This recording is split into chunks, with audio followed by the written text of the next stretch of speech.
Olá, eu sou Roberta Lemos, mãe de duas, e tento colocar ordem nessa bagunça que a Júlia Obadia faz.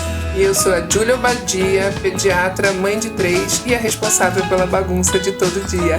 Eu sou a Maite Varela, psicóloga, psicanalista, mãe de 2 e passo pano e acolho a galera. E juntas formamos Entre Laços e Nós. Toda semana recebemos um convidado especial para debater assuntos do dia a dia, formar laços e desatar os nós. Vem com a gente! Olá, sejam muito bem-vindos ao Entre Laços e Nós. Hoje está um pouquinho diferente, porque a Roberta abandonou a gente. Então, estou eu aqui tentando fazer esse papel de moderadora, que a gente já sabe que vai ser talvez um pouco de fracasso, mas vai dar tudo certo. Um pouco bagunçado. Um pouco bagunçado, sem moderação. Então, esse podcast vai durar 1h30. Esse episódio, se prepare. De costas pro Luiz. Bom. E a Roberta perdeu, tá? Que a gente ganhou um morango, um bombom de morango da Carol Calazans. Viu, Carol? Fica de olho na propaganda gratuita. Mas a gente veio hoje receber o Emerson. O Emerson é pai da Maria Flor, que é minha paciente. E eu vi toda a transformação dele virando educador parental. E a gente queria que ele falasse um pouquinho de como que foi esse processo, essa experiência. Muito obrigada por ter aceitado o convite. Júlia, Maite, obrigado. Eu que agradeço o convite, né, de estar aqui podendo contar um pouquinho dessa história, né, dessa transformação. Como você bem disse, você acompanhou desde o nascimento até hoje. Então, realmente foi um processo de muita mudança. Ela tá com 7, né? Você falou? E a Maite para tentar conseguir me controlar. Não eu te controlo, faço perguntas. Mas vai dar tudo certo. Vai dar tudo certo. Então, Emerson, conta um pouquinho como que foi essa transformação, como que a Maria Flor... Da onde que veio só da Maria Flor? Você já tinha alguma informação em relação à educação infantil, né? Se você já era um pai que na gravidez estudou um pouco a questão da educação, como que isso caiu na sua vida? E uma dúvida aqui, com o que você trabalhava antes? Então, eu trabalho ainda, na verdade, eu trabalho com o mercado financeiro, tá? Então, assim, continua sendo minha profissão até hoje. Educação parental, para mim, vamos dizer assim, eu não digo um hobby, porque você acaba ajudando muitas pessoas. Então, eu acho que é um prazer que eu tenho, uma coisa que eu posso exercer. Eu me esforcei, né, para me formar, mas não é minha atividade principal hoje. A mudança, eu brinco sempre que assim, minha esposa, na verdade, desde que a gente se conheceu, eu mudei muito, desde quando a gente começou a namorar. E eu sempre mudei para melhor. Muitas coisas, porque era uma questão de sobrevivência. Então, eu brinco que minha esposa, né, eu era muito tímido quando a gente se conheceu, e foi uma coisa que eu tive que mudar, até para poder acompanhar conversas, rodas de amigos, etc. E quando ela engravidou, minha esposa que tinha muito acesso a esse tipo de conteúdo, né, de disciplina positiva, de uma criação, né, mais respeitosa, e ela que começou a me apresentar. E eu comecei a me interessar pelo assunto. Então, assim, o contato inicial foi quando Maria Flor ainda estava na barriga da minha esposa. Então, eu comecei a me interessar no assunto nesse primeiro momento. Maria Flor nasceu, eu continuei ainda lendo, acompanhando, né, sempre me interessava, eu acompanhava muito mais por mídia social do que por leitura mesmo. Mas, quando ela foi chegando próximo dos 2 anos de idade... Por que será? Por que será? Fácil! Tranquilo! Fácil, tranquilo. E eu brinco assim, a gente, né, tem um péssimo hábito da nomenclatura que chamar de Terrible 2, que na realidade não tem nada de terrível. É que é uma fase muito rica da criança, muito incompreendida, mas cheia de crise. muito desafiadora. Quem acha o Terrível 2 o Terrible 2 não conhece os próximos, porque pra mim tem Terrível 3, 4, 5, 6... Calma! Todas as fases, na verdade, são muito difíceis. É uma fase crítica, de crises, né, às vezes, mas que faz que eu parte, acho que a partir de 1 ano e meio, né, é quando existe mais que eu acho que você tem muita sensação que você consegue controlar a criança, que ela é seu... É uma sensação. Seu fantoche, né? Sim. Então você consegue ter controle. Dá tchau pro amiguinho, manda um beijo, dá tchau, não sei o quê. Mas um marco importantíssimo é o não da criança. E aí a criança começa a se mostrar como uma pessoa e que ela tem as vontades próprias. Exatamente. E pela característica de egocêntrica, autocentrada, acaba que faz com que a criança pareça ser esse mini ser terrível, mas na verdade ela ser, na verdade. Ela é só um ser. Ela descobre que ela é ela. Ela descobre que ela é um ser a parte da mãe. Porque durante muito tempo, né, ela acredita durante meses, quando ela nasce, que ela é mãe só uma coisa só. Uhum. E aí ela, desse quando chega próximo desse 1 ano e meio, 2 anos, ela realmente se desvincula. Eu acho que a Ela fala, família não. também, e todos, né? Porque as pessoas culpam os pais pelo comportamento das crianças, como se fosse, tipo, sua única exclusividade, assim, responsabilidade, que tudo é culpa dos pais. Sim. E quando ela chegou nessa fase, eu comecei a ver esse desafio. Eu falei, eu não estou preparado para lidar com isso. Acho que ninguém tá. Mas aí eu pensei, eu preciso estudar mais, preciso me aprofundar mais. Preciso ter pelo menos algumas ferramentas que me ajudem a lidar com algumas situações. E a disciplina positiva é muito rica nesse sentido. De você ter algumas ferramentas para algumas situações específicas que trabalham muito a questão lógica, a questão do cérebro, de como funciona, né? A parte do cérebro que ainda não está desenvolvido da criança, a parte do cérebro que dá a resposta de fuga ou luta. Então isso para mim foi muito esclarecedor nessa época. Só que também eu comecei a entender que muitas coisas não eram dela, eram minhas. E aí foi quando eu comecei a me aprofundar, quando eu fui para a segunda formação, que foi a formação em estudos familiares, que na época era a Lua Barros e a Elisama Santos. Né? Hoje é só a Lua pela Rede Amparo. E eu faço uma seguinte analogia. A disciplina positiva ela me deu as ferramentas, então eu tinha o software, mas eu não tinha o hardware bem trabalhado, que era eu. E a formação em estudos familiares me deu isso. Era a questão de eu me entender das relações, né, de como funcionava, como era a dinâmica. Então, assim, muitas coisas que a Maria Flor fazia e que me aborreciam não eram culpa dela, eram coisas minhas. Então, o choro me incomodava. Muitas vezes, eu chorava e aquilo me incomodava. Mas me incomodava por quê? Porque eu fui uma criança que eu tive choro contigo. E eu demorei muito tempo para entender e cair a ficha desse entendimento. Mas acho que, assim, os 2 anos foi o divisor de águas. Foi onde eu realmente falei, não, eu quero seguir isso aqui, quero estudar. E daí pra frente E me cuidar também, né? Que você foi se cuidar também, né? Sim. Pra mim, o Dani, eu acho que foi por aí, mas acho que o Dani foi mais desafiador com 3 do que com 2. Porque acho que com 3 tem mais a questão da... Não é provocação, né? Mas do teste, de testar o limite, de ver até onde vai. E eu, por ter uma característica mais controladora, essa coisa de peitar, de esticar a corda, me tirava muito do meu eixo. E assim, eu nunca tive a intenção de bater. Graças a Deus, nunca bati. Mas assim, eu nunca quis e eu sempre soube que esse não era o caminho que eu queria chegar. Acho incrível, porque todo educador parental fala que o castigo não funciona. Eu realmente gostaria de... Porque apesar de entender que o castigo não funciona e saber que de fato não funciona, é muito difícil não ameaçar. Muito difícil não ameaçar. Difícil. Eu brinco e falo, gente, a pessoa que fala que não ameaça, ela não tem filho, porque não dá. Eu queria saber como faz. Mas o que você chama de ameaça? Se você... os meus filhos, inclusive, me ameaçam. E eu falo pra eles, eu não gosto de ameaça. Onde vocês aprendem isso? Luísa, se você não fizer isso, então também não vou fazer. Mas assim, acaba... Tem situações muito pontuais, porque... e quem me trouxe para... Obviamente foi também mídia social, mas a Elisama Santos, ela mexe muito comigo. A forma que ela fala... porque esse negócio... Porque quando você começa a ver, tipo... É mais vida real, né? Em mídia social, quando você bota comunicação não violenta, educação positiva, e eu acho que as pessoas confundem muito educação positiva com pode fazer o que você quiser. Exatamente. Não. O que não é. Não. Mas, bom, nesse processo, eu com a Solaces acabei buscando fazer as palestras, acho que foi na da Elisama. Era sensacional. E a palestra da Elisama foi assim... Todo mundo amou, tipo, o Léo foi meio forçado e adorou. Foi uma época muito bacana da Solaces poder trazer essas pessoas. E na palestra da Elisama é isso, você começa a entender que o negócio está mais em você do que nele, porque às vezes está cansado e a criança tem uma reação e você fica muito bravo, e às vezes está super bem, a criança tem a mesma reação e isso não bate em você da mesma forma. Então eu comecei a entender que estava mais em mim. E o que a Elisama falou no curso, que para mim mexe muito, e eu até falo às vezes nas consultas, eu que não sou educadora parental, mas que consumo esse tipo de informação, eu acho que a gente tem... quando a gente não lê nada, a gente tem vários erros inconscientes, né? E de modelos que a gente carrega também. Não, que o processo de aprendizado, qualquer coisa, né? Língua, você tem os erros inconscientes, porque você não tem noção.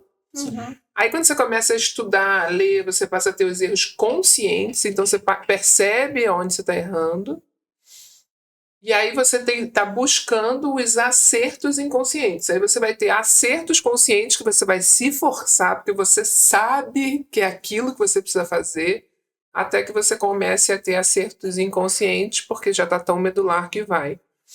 Mas é que tem situações do dia a dia, na hora, porque apesar de entender que está em mim, está dentro de mim mesmo, Mas e é aí o literal, grito às vezes, sai. né? Eu peco muito no grito, porque para mim o grito vem muito mais rápido, porque eu vou aguentando. E nessa palestra da Elisama, ela também falou: tenta reconhecer em você antes de explodir. Porque a hora que às vezes na explode, criança, assim, já era, já foi. já era. E aí só pro próximo, né? Tipo, antes não dá, o próximo você presta mais atenção. Mas assim, eu vou contar um segredo, quem estiver assistindo presta bem atenção. Educador parental não é santo, não é monge, e a gente é. Assim, eu elevo a voz com Maria Flor às vezes quando eu também tô esgotado, ou quando é uma coisa que me tira muito do sério. Eu acho que é normal.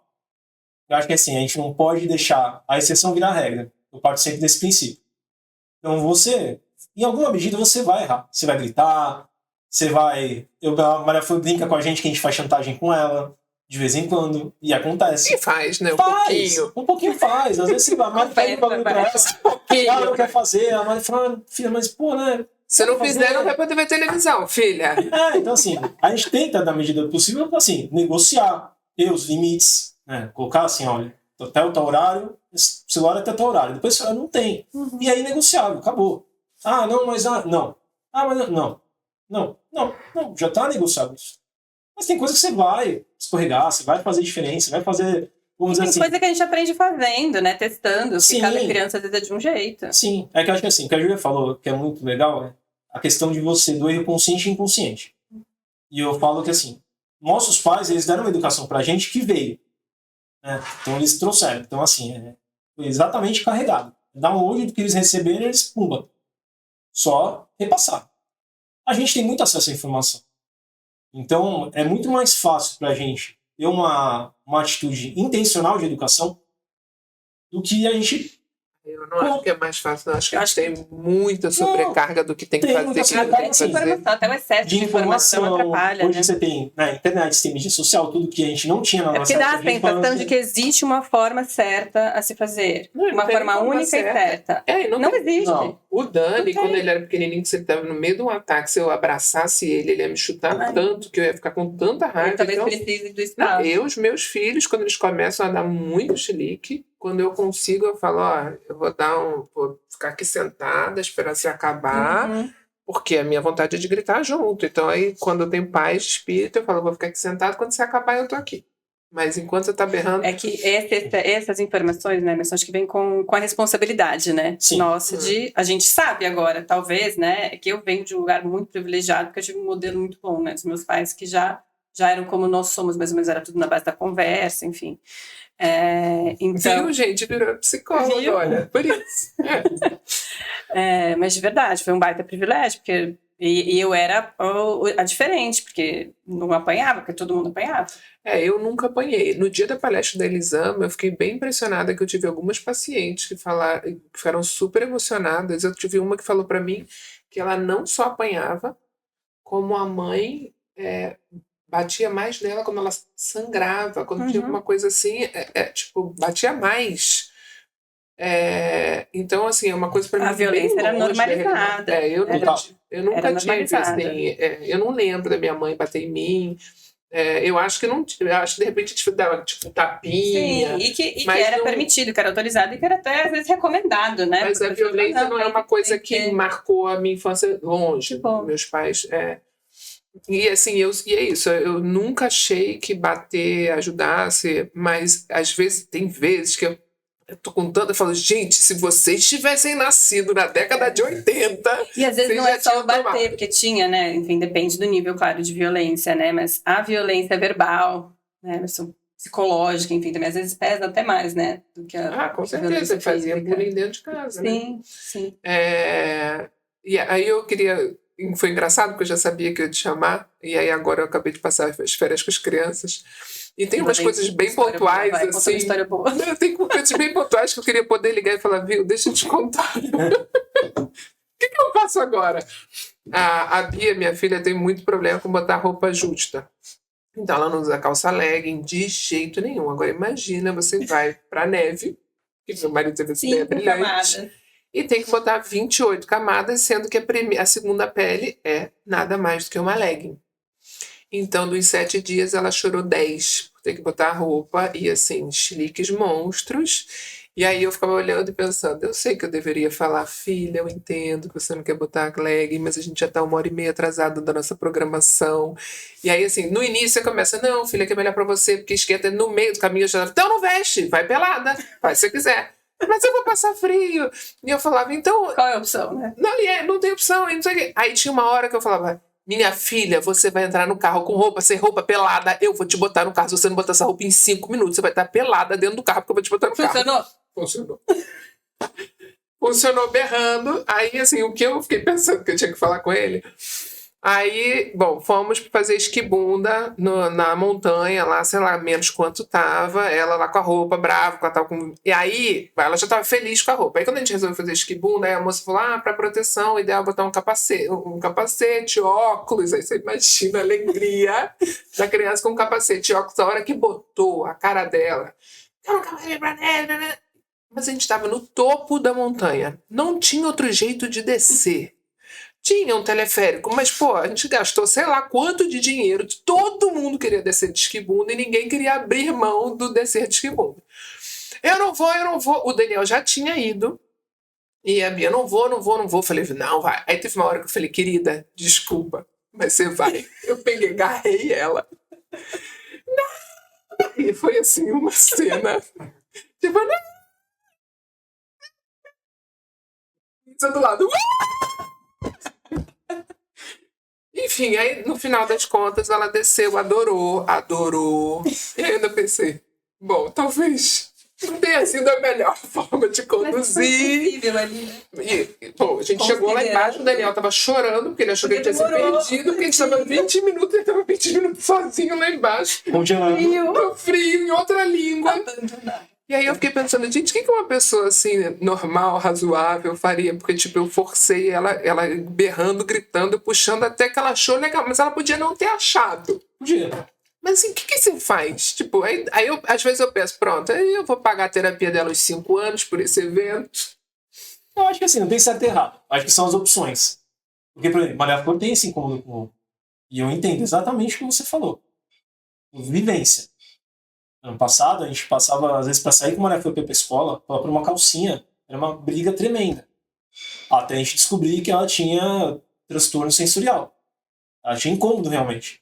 E eu lembro da terapeuta ocupacional que ela começou aí, que ela vai até hoje, falar, olha, gente, quando vocês perguntam que ela tem incômodo e ela fala, não sei o que me incomoda, ela tá falando a verdade. Só que nisso, quantas vezes a gente tinha gritado com ela, que ela tava atrasada pra ir pra escola, que ela precisava vestir uma roupa, que não tinha como ir pelada, que ela precisava pôr uma calcinha. Ela ficou semanas sem usar calcinha, usando shorts. Até a gente encontrar uma calcinha que ela se adaptasse e que não incomodasse. Então eu entendo exatamente o que você está falando. A Bia tem que ser da China e tem que ser naquele formato. Imagina a gente achou da Carters. É. A gente achou da Carters. Que ela assim, ela é um pouco maior no bumbum, então pra ela ficar boa. Não incomoda. Não incomoda. Só que a gente passou por isso. A Maria quase enlouquecia com ela de manhã. Eram brigas homéricas de manhã pra ir pra escola. O livro não te diz que você tem tempo, às vezes você não tem hora. Então, assim, é o que eu tô falando. Aí são as opções. E uma das opções é não ir pro passeio. É que nesse caso... nesse caso você já estava. Aí é o que eu falo, assim, vai perder o passeio? são as batalhas que você quer comprar. Isso. Então, assim, e as opções? Que nem Maria Flor não tinha opção de ir pra escola, de não ir. Então ela tinha que ir. Era uma batalha que a gente não tinha como fazer. Você tá lá em cima da montanha, você precisava descer. Você não tinha outra opção. Então, assim, quando você não tem opção, você vai fazer do jeito errado. Você vai fazer do jeito que é possível naquele momento. E tá tudo bem. Porque assim, a gente acha que tem dano que é irreversível. E não existe dano irreversível. Tem terapia pra tudo. Exatamente. Não, várias vezes. A vida dos meus filhos acontece alguma coisa e eu penso, aqui vou pagar a terapia uns 2 anos. Esse evento... Eu já tô pra vida, eu nem tenho isso 2. Já estão. Os mais velhos já estão no psicólogo. A missão é ser o menos citado possível. Não é? Não falta o que vai acontecer. Vai. Mãe. Quanto vai ser citado? Seja menos. A Vera Iaconelli é outra figura que eu adoro. E um dia, vendo, ela tem um curso da Casa do Saber, um curso gratuito que para você escalonar para o pago. E foi um negócio que foi tão libertador para mim, porque ela falou que a gente de fato não tem que ser perfeito, né? Porque na infância tem essa adoração pelos pais, mas tem algum momento na adolescência que esse jogo vira. que você precisa tirar os pais dessa posição de super-herói. E que se você tem pais que sempre são super-heróis porque eles são tão perfeitos, você mina a autoestima da pessoa porque ela não consegue chegar, né? Sabe qual que é o termo, né, do Winnicott para isso? É mãe suficientemente boa. Isso. É pra você ser bom o suficiente, não é pra você ser perfeito. Se você for perfeito, é ruim também. Se você falhar demais, ninguém é. Alexandre Coimbra do Moral fala isso. Ele fala que você precisa de pais humanamente o suficientemente bom é... O Luizinho tá tentando avisar pra gente que a gente precisa parar. Não, pera, a gente tem que imitar a Roberta agora. Pra fechar, Emerson, qual é... vou dar pergunta, hein? Qual é a maior queixa que você escuta dos pais? Não, já me dá o problema e a resposta. A resposta. E o que você, né, recomenda. Hoje, acho que a principal questão, telas. Acho que, assim, é a mais reclamada, é a mais comentada, é a que está mais em pauta. E acho que até por conta dos números. Eu estava um dia indo para São Paulo e eu estava escutando o podcast da jornalista da Folha. É uma legal que ela todo dia, né? Café da manhã? Não. Ela fala aí, em um episódio especificamente, ela estava falando sobre telas. E aí um dos números que ela trazia, junto com um dos convidados, era que as crianças entre 10 e 12 anos, se não me engano, ou 10 e 14, o número de suicídios tinha aumentado absurdamente. Um absurdo. E entre meninas era quase o dobro. E aí ele falava não só da tela, mas para esse público, a questão da rede social. Então a questão e do efeito nocivo dela em questão da comparação, né, daquela questão da busca da perfeição, de que tá todo mundo sempre bem na rede social. E como os pais não conseguem tirar as telas. E como os pais não conseguem tirar. E eu acho que assim, uma das coisas muitos pais reclamam, só que muitos pais não dão exemplo. Então acho que uma das coisas o pai também ter a consciência de que ele também está... Em primeiro lugar é o modelo, né? Acho que assim, exemplo. Tá. Eu tento, na medida do possível, por exemplo, quando eu chego em casa, eu chego lá no celular na bancada da cozinha e ali fica. Eu brinco com meus amigos até que às vezes eles mandam mensagem e eu só vou ver no dia seguinte. Falo, cara, se for urgente, vida é uma ótima. Parabéns, viu? Não, assim, não é? É raro. Desde que eu tô em casa de licença, até porque eu tô com a Maria Flor o dia inteiro, às vezes à noite eu acabo até olhando. E às vezes minha irmã manda uma mensagem perguntando se eu tô bem, meu pai manda uma mensagem pra saber se eu tô tudo bem. Mas, via de regra, quando eu tô durante a semana trabalho...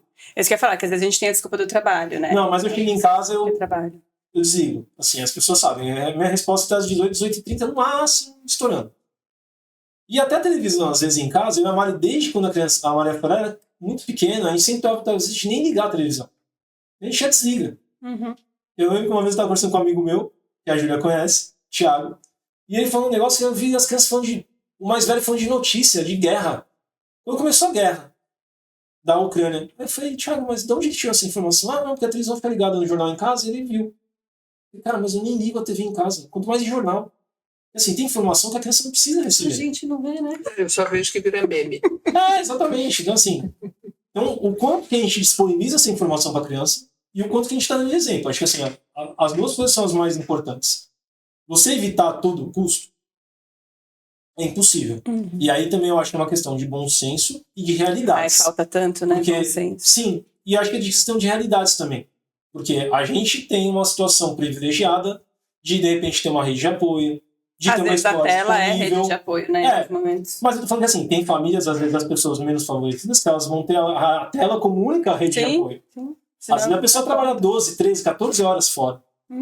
Às vezes tem família que você vê que a mulher sai de madrugada, chega em casa com a criança quase dormindo, e muitas das horas que ela tava lá, tinha uma tela cuidando dela. E aí eu vou criticar? Não, porque é uma realidade totalmente diferente da minha. Só que a nossa, que é um pouco privilegiada, eu acho que sim. Eu acho que do princípio do bom senso, do uso correto pelos adultos, e de você falar sobre isso. Acho que você tem que, a partir do momento de amadurecimento da criança, falar, vamos sentar, vamos conversar. O que você está consumindo? O que você está vendo? E a tela também não pode ser o vilão da história. Se ela é bem usada, ela é muito boa para algumas coisas. Só que você tem que conversar. Acho que assim como o dinheiro, assim como o sexo, não pode ser um tabu também. Você tem que sentar com a criança e conversar sobre aquilo também. Não adianta varrer para baixo do tapete. Os relacionamentos precisam ser baseados na comunicação e na conversa, né? Todos, inclusive com a criança. Sim, sem dúvida. Encerrar? Pode ser você. Eu já comecei. Será que eu lembro? Obrigada, Emerson. Eu que agradeço. Obrigada por apresentar. Obrigada. Obrigada pelos Desculpa aí, Roberta. Perdeu. Entre Laços e Nós fica por aqui. Até a próxima. Olá, eu sou Roberta Lemos, mãe de duas e tento colocar ordem nessa bagunça que a Júlia Obadia faz. E eu sou a Júlia Obadia, pediatra, mãe de 3 e a responsável pela bagunça de todo dia. Eu sou a Maite Varela, psicóloga, psicanalista, mãe de 2 e passo pano e acolho a galera. E juntas formamos o Entre Laços e Nós. Toda semana recebemos um convidado especial para debater assuntos do dia a dia, formar laços e desatar os nós. Vem com a gente!